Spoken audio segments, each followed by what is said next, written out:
ನಮಸ್ಕಾರ. ಇಂದಿನ ಈ ವಿಶೇಷ ವಿಶ್ಲೇಷಣೆಗೆ ನಿಮಗೆಲ್ಲರಿಗೂ ಸ್ವಾಗತ. ನೇರವಾಗಿ ವಿಷಯಕ್ಕೆ ಬರೋಣ. ಕಟ್ಟೆಯರಸ್ವಾಮಿ ಅವರು ಇತ್ತೀಚೆಗೆ ಬೆಂಗಳೂರು ನಗರದ ಸಿಂಗಸಂದ್ರದಲ್ಲಿರುವ ಕಾವೇರಿ ವಿದ್ಯಾಕ್ಷೇತ್ರಕ್ಕೆ ಭೇಟಿ ನೀಡಿದ್ದಾರೆ. ಆ ಭೇಟಿ ವಿಚಾರವಾಗಿ ಅವರು ತಮ್ಮ ಅನುಭವವನ್ನ ಈ ವಿಶ್ಲೇಷಣೆಯ ಮೂಲಕ ಹಂಚಿಕೊಂಡಿದ್ದಾರೆ. ಒಂದು ಆದರ್ಶ ಶಾಲೆ ಹೇಗಿರಬೇಕು ಅನ್ನೋದನ್ನ ಅವರು ಬಹಳ ಅದ್ಭುತವಾಗಿ ಕಟ್ಟಿಕೊಟ್ಟಿದ್ದಾರೆ. ನೋಡೋಣ ಬನ್ನಿ. ಕಾವೇರಿ ವಿದ್ಯಾಕ್ಷೇತ್ರ ಎಲ್ಲಾ ಶಾಲೆಗಳಿಗೂ ಮಾದರಿಯಾಗಲಿ ಎನ್ನುವ ಎರಿಸ್ವಾಮಿಯವರ ಈ ಮಾತುಗಳನ್ನೊಮ್ಮೆ ಗಮನಿಸಿ. ಯಾಕೆ ಅವರು ಹೀಗೆ ಹೇಳಿದ್ರು ಅಂತ ನೀವು ಯೋಚಿಸ್ತಾ ಇರ್ಬೋದು ಅಲ್ವಾ? ಕಾರಣ ಇಷ್ಟೇ. ಈ ಸಂಸ್ಥೆ ಶಿಕ್ಷಣ ಕ್ಷೇತ್ರಕ್ಕೆ ಎಂಥದ್ದೋ ಒಂದು ಅದ್ಭುತವಾದ ಬೆಂಚ್ಮಾರ್ಕ್ ಸೆಟ್ ಮಾಡಿದೆ. ಇದರ ಶ್ರೇಷ್ಠತೆಯ ಮಟ್ಟ ಎಷ್ಟಿದೆ ಅಂದ್ರೆ ಇದು ಪ್ರತಿಯೊಂದು ಶಾಲೆಗೂ ಒಂದು ಪರ್ಫೆಕ್ಟ್ ರೋಲ್ ಮಾಡೆಲ್ ಆಗುವಂತಿದೆ. ಸರಿ, ಮೊದಲು ಈ ಕಾವೇರಿ ವಿದ್ಯಾಕ್ಷೇತ್ರಕ್ಕೆ ಸಿಕ್ಕ ಆ ಆತ್ಮೀಯ ಆಹ್ವಾನದ ಬಗ್ಗೆ ಮಾತಾಡೋಣ. ಅಸಲಿಗೆ ಈ ಭೇಟಿ ನಡೆದಿದ್ದು ವಿಸ್ತಾರ ವಾರಿಯರ್ಸ್ನ ಹಿರಿಯ ಸದಸ್ಯರಾದ ನಮ್ಮ ಗಿರೀಶ್ ಸರ್ ಅವರ ಆಹ್ವಾನದ ಮೇರೆಗೆ. ಇಲ್ಲಿ ಅತಿಥಿ ಸತ್ಕಾರ ಶುರುವಾಗೋದೇ ಇಲ್ಲಿಂದ ನೋಡಿ. ಗಿರೀಶ್ ಸರ್ ಬರೀ ಬನ್ನಿ ಅಂತ ಕರೆದು ಸುಮ್ಮನಾಗ್ಲಿಲ್ಲ. ಅವರೇ ಖುದ್ದಾಗಿ ಅತಿಥಿಗಳು ಇದ್ದಲ್ಲಿಗೆ ಹೋಗಿ ಅತ್ಯಂತ ಪ್ರೀತಿ ಮತ್ತು ಗೌರವದಿಂದ ಅವರನ್ನ ಶಾಲೆಗೆ ಕರೆದುಕೊಂಡು ಬಂದ್ರು. ಈ ಒಂದು ಸಣ್ಣ ನಡೆ ಇದೆಯಲ್ಲ, ಇದುವರ ದೊಡ್ಡ ವ್ಯಕ್ತಿತ್ವವನ್ನು ತೋರಿಸುತ್ತೆ. ಇನ್ನು ಶಾಲೆಯ ಅತ್ಯುತ್ತಮ ಸೌಲಭ್ಯಗಳ ಬಗ್ಗೆ ಹೇಳಲೇಬೇಕು. ಒಮ್ಮೆ ಕಲ್ಪನೆ ಮಾಡಿಕೊಳ್ಳಿ. ಶಾಲೆಯ ಆವರಣದೊಳಗೆ ಕಾಲಿಡುತ್ತಿದ್ದಂತೆಯೇ ಅಲ್ಲಿನ ವಾತಾವರಣ ಯಾರನ್ನಾದರೂ ಬೆರಗುಗೊಳಿಸುತ್ತೆ. ಇಲ್ಲಿ ನಾವೆಲ್ಲರೂ ಗಮನಿಸಲೇಬೇಕಾದ ಒಂದು ನಂಬರ್ ಇದೆ, ಅದೇ 45. ಹೌದು, ಈ ಶಾಲೆಯಲ್ಲಿ ಬರೋಬ್ಬರಿ 45 ಸುಸಜ್ಜಿತ ಕೊಠಡಿಗಳಿವೆ. ಅಷ್ಟೇ ಅಲ್ಲ, ನಿಖರವಾಗಿ 45 ಜನ ಸಮರ್ಪಿತ ಸಿಬ್ಬಂದಿಗಳು ಇಲ್ಲಿ ಹಗಲಿರುಳು ಕೆಲಸ ಮಾಡ್ತಿದ್ದಾರೆ ಎಂದ್ರೆ ಆ ಶಾಲೆಯ ಬೃಹತ್ ಪ್ರಮಾಣ ಎಷ್ಟಿರ್ಬೋದು ಅಂತ ನೀವೇ ಅಂದಾಜಿಸಿ.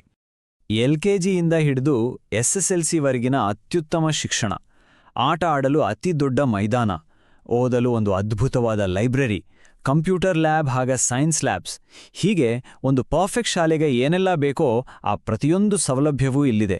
ಇದನ್ನು ನೋಡಿದ್ರೇ ಗೊತ್ತಾಗುತ್ತೆ ವಿದ್ಯಾರ್ಥಿಗಳ ಸರ್ವಾಂಗೀಣ ಅಭಿವೃದ್ಧಿಗೆ ಇವರು ಎಷ್ಟು ಒತ್ತು ಕೊಡ್ತಾರೆ ಅಂತ. ಮುಂದಿನ ವಿಷಯಕ್ಕೆ ಬರೋದಾದ್ರೆ ಗಿರೀಶ್ ಸರ್ವರ ಆ ಅದ್ಭುತ ಆತಿಥ್ಯದ ಬಗ್ಗೆ ನಾವಿಲ್ಲಿ ಮಾತಾಡಲೇಬೇಕು.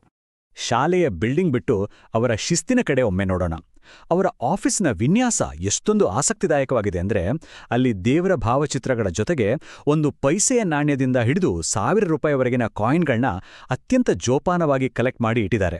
ಇದು ಸುಮ್ಮನೆ ಒಂದು ಕಲೆಕ್ಷನ್ ಖಂಡಿತ ಅಲ್ಲ, ಅವರ ಅಚ್ಚುಕಟ್ಟುತನ ಮತ್ತು ಹಳೆಯ ಪರಂಪರೆಯನ್ನ ಉಳಿಸುವ ಅವರ ಬದ್ಧತೆಗೆ ಇದೊಂದು ಬೆಸ್ಟ್ ಎಕ್ಸಾಂಪಲ್. ಇನ್ನು ಅವರ ಆತಿಥ್ಯ ಹೇಗಿತ್ತು ಅಂತ ನಾವು ಇಲ್ಲಿ ಸ್ಪಷ್ಟವಾಗಿ ನೋಡ್ಬೋದು. ಬೆಳಿಗ್ಗೆ ಗಿರೀಶ್ ಸರ್ ಕುಟುಂಬದವರಿಂದ ಒಂದು ಹಾರ್ದಿಕ ಸ್ವಾಗತ, ಆಮೇಲೆ ಮುಂಜಾನೆ ವಿದ್ಯಾರ್ಥಿಗಳ ಜೊತೆ ಒಂದು ಅದ್ಭುತವಾದ 15 ನಿಮಿಷಗಳ ಸಂವಾದ, ಮಧ್ಯಾಹ್ನ ಅತಿಥಿಗಳು ಬೇಡ ಅಂದ್ರೂ ಬಿಡದೆ ಅತ್ಯಂತ ಪ್ರೀತಿಯಿಂದ ಮೊಸರು ಮಜ್ಜಿಗೆ ಕೊಟ್ಟು ರುಚಿಯಾದ ಊಟ ಮಾಡಿಸಿದ್ರು. ಹೋಗುವಾಗ ನೆನಪಿನ ಕಾಣಿಕೆಯಾಗಿ ಶಾಲೆಯ ಡೈರಿ ಮತ್ತು ಪುಸ್ತಕ ಉಡುಗೊರೆಯಾಗಿ ಕೊಟ್ರು. ಅಷ್ಟೇ ಅಲ್ಲ, ಸಂಜೆ ಮೆಟ್ರೋ ಸ್ಟೇಷನ್ವರೆಗೂ ಖುದ್ದಾಗಿ ಬಂದು ಬೀಳ್ಕೊಟ್ರು. ಅಂದ್ರೆ ನಿಜಕ್ಕೂ ಎಂಥ ಸಂಸ್ಕಾರ ಅಲ್ವಾ? ಸರಿ, ಈ ಭೇಟಿಯ ಬಹುಮುಖ್ಯ ಘಟ ಆ ವಿದ್ಯಾರ್ಥಿಗಳೊಂದಿಗಿನ ಸ್ಫೂರ್ತಿದಾಯಕ ಸಂವಾದದ ಕಡೆ ಬರೋಣ.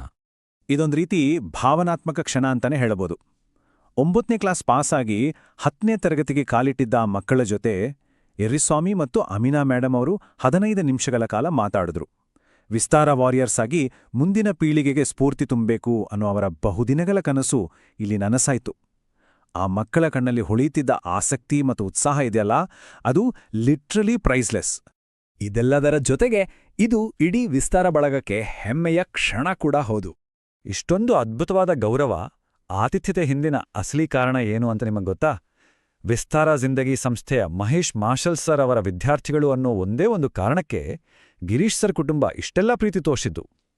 ಒಂದೇ ಗುರುವಿನ ಗರಡಿಯಲ್ಲಿ ಬೆಳೆದೋರು ಅನ್ನೋ ಆ ನಂಟು ಎಂತಹ ಗಾಢವಾದ ಗೌರವವನ್ನ ಸೃಷ್ಟಿಸುತ್ತೆ ಅನ್ನೋದಕ್ಕೆ ಇದಕ್ಕಿಂತ ಒಳ್ಳೆ ಉದಾಹರಣೆ ಬೇಕಾ? ಹಾಗಾಗಿ ಇದೊಂದು ಹೊಸ ಶಾಲೆಗಳಿಗೆ ಅತ್ಯುತ್ತಮ ಮಾದರಿ ಅಂತ ಹೇಳ್ಬೋದು.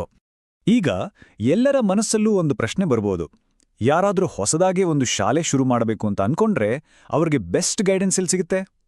ಉತ್ತರ ಬಹಳ ಸಿಂಪಲ್. ನೇರವಾಗಿ ಕಾವೇರಿ ವಿದ್ಯಾಕ್ಷೇತ್ರಕ್ಕೆ ಖುದ್ದಾಗಿ ಭೇಟಿ ಕೊಡಿ. ಗಿರೀಶ್ ಸರ್ ಕುಟುಂಬದ ಆ ಶಿಸ್ತು, ಅವರ ಮ್ಯಾನೇಜ್ಮೆಂಟ್ ಸ್ಕಿಲ್ಸ್ ಮತ್ತೆ ಆ ಆತಿಥ್ಯ, ಇದನ್ನ ನೋಡಿ ಕಲಿಯೋದು ಎಷ್ಟಿದೆ ಅಂದ್ರೆ ಹೊಸದಾಗಿ ಶಾಲೆ ಕಟ್ಟೋರಿಗೆ ಇದು ಖಂಡಿತವಾಗಿ ಒಂದು ದಾರಿದೀಪ. ಅಂತಿಮವಾಗಿ ಯೋಚಿಸಿ, ಶಿಸ್ತು ಮತ್ತು ಪ್ರೀತಿ ಒಟ್ಟಿಗೆ ಸೇರಿದ್ರೆ ಎಂತಹ ಅದ್ಭುತ ಸಂಸ್ಥೆಯನ್ನ ಕಟ್ಟಬಹುದು ಅಲ್ವಾ? ಕಟ್ಟೆಯರಿಸ್ವಾಮಿಯವರು ಹಂಚಿಕೊಂಡ ಈ ಕಾವೇರಿ ವಿದ್ಯಾಕ್ಷೇತ್ರದ ಅನುಭವ ಹೇಗಿತ್ತು? ದಯವಿಟ್ಟು ನೋಡಿದ್ಮೇಲೆ ಕೇಳಿದ್ಮೇಲೆ ಲೈಕ್ ಮಾಡಿ, ಕಾಮೆಂಟ್ ಮಾಡಿ, ಹಾಗೆ ಶೇರ್ ಮಾಡಿ. ಸಬ್ಸ್ಕ್ರೈಬ್ ಆಗೋದನ್ನ ಮಾತ್ರ ಮರಿಬೇಡಿ. ಇಂತಹ ಇನ್ನಷ್ಟು ಮಾಹಿತಿಯುಕ್ತ ವಿಶ್ಲೇಷಣೆಗಳಿಗಾಗಿ ನಮ್ಮ ಜೊತೆಗಿರಿ. ಎಲ್ಲರಿಗೂ ಒಳ್ಳೆಯದಾಗಲಿ.